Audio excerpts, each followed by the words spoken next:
maybe it's the hypnosis, or these kids don't make eye contact immediately. But no one notices until the very end that these kids have like these crazy black eyes. Anyway, it's just pause for a second there. They don't notice right away. It's not right away. They talk to him for like 20 minutes, and suddenly they're like, "Holy shit! This thing is like a demon." Yeah, what am I looking at? It's like maybe it's to do with part of the hypnosis or whatever that they're able to do. Well, also because, I mean, kids are, like, awkward, right? Like, they need help. They don't, like, they're wearing a hoodie. They're looking at the ground. Like, it's like your instinct to be like, that's a human child and they need help. Or that's a human woman and it's late and she's scared, you know? Like, I just don't think people, like, look for the eyes. And when they realize it, they're like, what? Holy shit. Right. Yeah. Yeah. Yeah, totally. So, this old broad... I won't say that. This old lady, she doesn't drop the 2 mugs of drink for the kids. But again, another thing that pops up, she's freaking out internally, but she realizes that the kids know it's like they can read her thoughts, and that's another thing that pops up as well. Oh. So they can see and feel that she's like terrified inside right now, seeing these kids' eyes. So when they notice that, they ask if they can use the bathroom, and she says, yeah, it's just down the hall, and then they sort of take off down the hall, and while she's like waiting there trying to calm herself down, these kids go off to the bathroom, and then the lights, all the power goes off in the house all of a sudden. Oh my god. Yeah.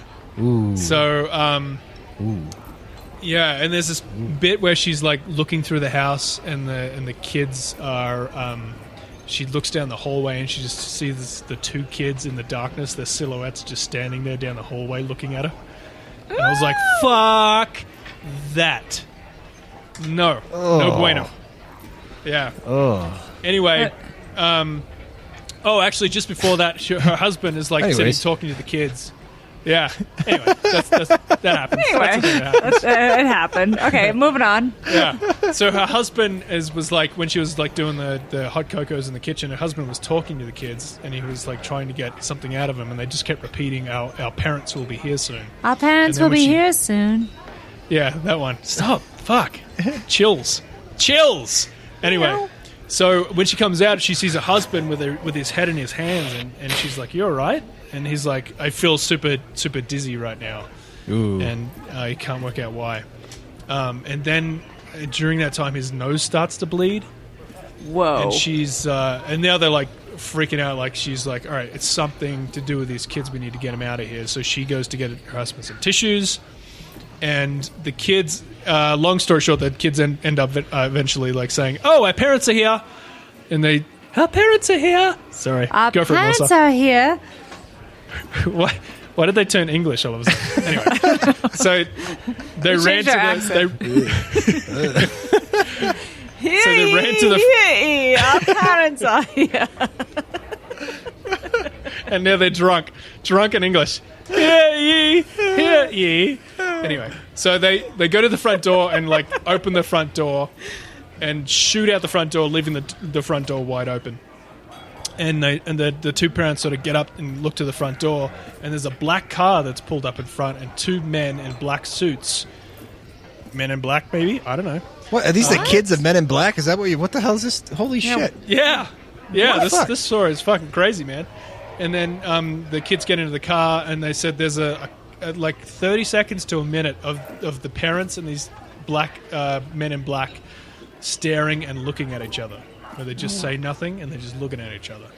What? The car eventually takes off. Yeah, car eventually takes off, and the parents like have a really rough night of sleep. Anyway, so after this, yes, they did. After this, there's like strange shit that happened in the house where the cats, like all of the cats except for one, ran off, and they never found him again.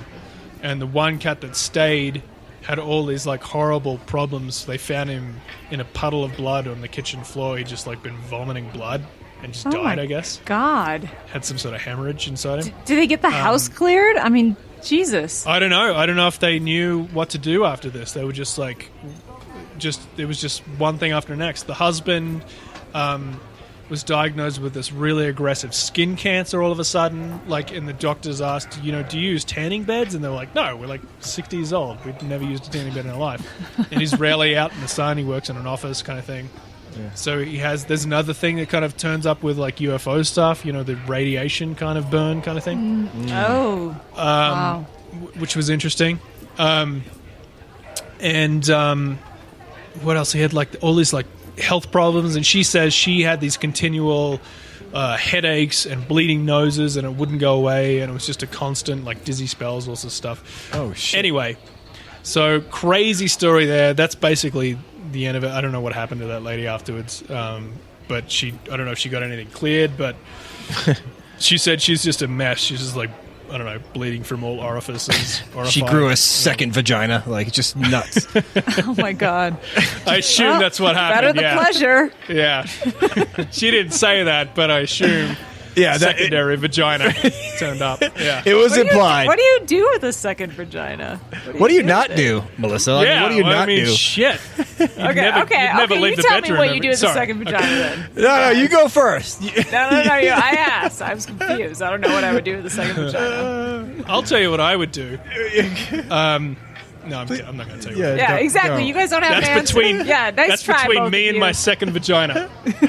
Anyway. All right. So, that's what happens when you leave a man. So again, well, that's bad. Those are bad things. So it can go really bad. People. I was gonna make a joke. It's not that bad, but that's like, maybe not let him in. Bad. Yeah, maybe not. So I wouldn't do it. Right. So Josh, what's the second question? All right. Well, the second question I asked was, what the fuck are they? Like, what are they? Like, what are these things? Are they, as Matt kind of implied there in that story, are they aliens of some sort? Are they trying? What the fuck kind of alien is that? They're trying to act kind of weird, normal, but fuck with you. I don't even get it.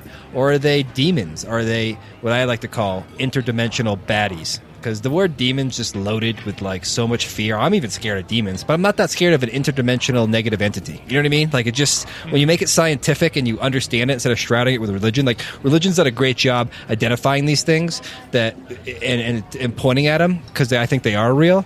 But I think that puts too much fear in it because it's associated with like other things, and when really they're just probably these negative entities. So before I go into it worse, probably.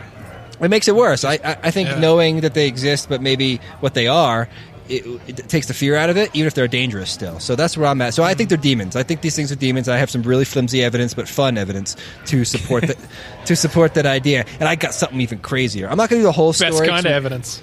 Yeah. Well, the first thing I want to say is, when I first started researching this, the first thing is that, that famous quote by Nietzsche, Friedrich Nietzsche, the German philosopher, who said, like, if you gazed long enough into the abyss will gaze back into you. Yes, of course. Classic. Yep. That's actually about turning into a monster if you're hunting monsters, which is cool and a different thing. But in the paranormal community, I feel like we use it for, like, if you go looking for UFOs and demons, eventually they're going to look back at you.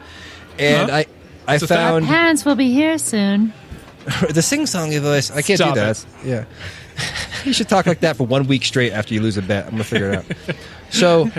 I found this guy that I'll post a link for, a researcher into it, and he was like one of those guys that took it too seriously, like I did with UFOs, and like really like researched it. And it was a really haunting interview I'm going to post where he just is like, I had to stop because I invited them in. I asked to have an encounter, and I was with really the focused on kids? it. With the black eyed kids. He Jesus. went out of his way, read every book, interviewed every person. He's going to get a second vagina. You don't want the second vagina. Yeah. It's usually I don't know if he had a first one, but he definitely got a second one. Okay, go on. Yeah. Yeah, you don't want a scary vagina. You don't want one of those.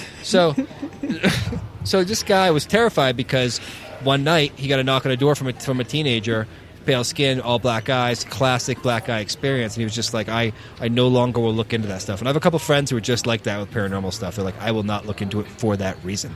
And I agree with them. Sometimes, like, I feel like if I think about it too much, I start to like really start to see shadow people. So I just don't think about it anymore. Maybe I'm going crazy. So You thought fucking things were getting weird, right? You thought some high strangers, some men in black. I got more. I got missing time, and I don't just have black-eyed kids. That's racist. I got white-eyed kids too now. Woo! I got a story. Oh shit! White-eyed Alright. kids. Here we go. So how does this all connect? So the story I just told you is very demonic to me, letting them in. It's very demon possession-y. So that's the first kind of like hint that like this could be demon. The white-eyed kids is interesting too, and I'll explain it after I tell the story quick of how that's associated with it as well. But this one I'll just go real quick. It was a southern town, and this is all from an article that I'll post that really went into it. It was a southern town. It was Saturday, June 22nd, 2013. It was 4:45, and it was hot as balls out. It was muggy as fuck. If you live in the South, you know humidity. We're in Colorado. There is no humidity. Nope. Mate, I'm from Australia. I know fucking humidity. And giant spiders. Sorry. That place is fucking, And fucking manly giant as fuck. spiders, I'm yeah. going to go down there just to get my testosterone up. No vaginas. Multiple vaginas. So this dude, we're going to call him Randy because he didn't give a name because all these stories are anonymous because no one wants to be known as the wingbat who fucking ran into white-eyed kids. So Randy was went for a drive. He lives with his brother and sister. His brother and his wife. Maybe his sister. It's the South. I don't know. Just lost 15 Love you, years. Texas. So he went to drive to a tobacco shop, and his favorite cigarettes are Dunhills. I like details in stories because it makes it more believable. And there's lots of little details in this story that make it more believable to me. That's why I tend to believe more. So if you're going to lie and make a good story, add a lot of details. Josh will believe you. So this guy just... I not so much. Yeah, so, people, with the actual bullshit filters, unlike me. So he gets a knock on the window, and there's a kid standing there. I'm not going to do the whole story. It's all this classic shit that goes down. He feels fear. He rolls the kid's like, roll down the window. He feels the urge to do it, even though he doesn't want to. And then he feels like something's wrong. Then he looks at his eyes. He notices that they're not black. They are stark white. Not milky white like a blind person's eyes, but just white. Just white as all pupil. Just all pupil, Ooh. stark white. And he's like, what the fuck is that? He's filled with fear. The kid's getting more aggressive. He starts the car, and as soon as he does that, his stomach drops. He feels like shit. The kid gets more aggressive. Let me in. I want to go. Help me. Same shit. Guilt starts with guilt. I need help. I lost my parents. All the same. It's the same thing every time, which is interesting. So the kid was motionless, and what happened was he peels off. And as he peels off, he looks behind him. The one creepy part of this story I love is as he's peeling off, he looks behind him, and the kid doesn't move. His body doesn't move, but only his head turns and looks at him. I just think that's so creepy. Just his head turns and goes, hey, what are you doing? Okay, so... Hey, My what's up? parents will be here soon. They'll just be here soon. So no, I don't do a good job with that. So this is what's weird. This is the interesting part of the story. The best part is he left at 4:45 at this place. I was very specific about that time. It was important. I hope you were paying attention to that. I was Joshua. Thank you. I'm being aggressive. So then this cigarette shop, tobacco shop, is only 5 miles from his apartment. I mean, his house where he lives with his, his brother and his wife. His which is not sister, important to the story. or whatever. which Yeah, doesn't matter to okay. the story at all. Yeah. And he gets Sister home one. at 7. He gets in the driveway and he's speeding. He's like freaked out. He's clearly going fast. And he gets home at 7:01. So it took 2.5 hours for him to go 5 miles, which he commonly Wow. goes. So he had classic missing time, which is very UFO-y. Or is that an experience with interdimensional entities? I don't know. But the evidence for demons in this story that I want to point out is the white eyes. So what I want to read to you is something from this website that points this out to me, where basically demons are associated with different color eyes, and throughout history, when people encounter quote-unquote demons, they tend to have one color of an eye. They tend to have a bright color of some sort of thing on the spectrum, including black. The black eyes, according to... let me read this to you quick. It's really interesting. So, from this article on pararational.com, this is what the author says. He thinks that being said, I think the eye color could be significant. Demon eye colors tend to be indicative of their status and what they represent. Here's one chart that explains it. Oh. This chart is the 7 princes of hell. Uh-oh. Have a specific eye color according to their sin of representation. They go through a lot of stuff. But basically, black-eyed demons are the soldiers, the thugs, the henchmen, the minions, the lower-level demons. They're not, they are like, the people you throw out in the front lines to get slaughtered. Same time. Oh, this is like the jinn, right? The jinn come in different colors and they'd have different stuff going on. That's interesting. Very- So what are the white eyes? They are, on this list, the demon chiefs of staff. They're even above the generals. They're like the chief of staffs, or controlling the army.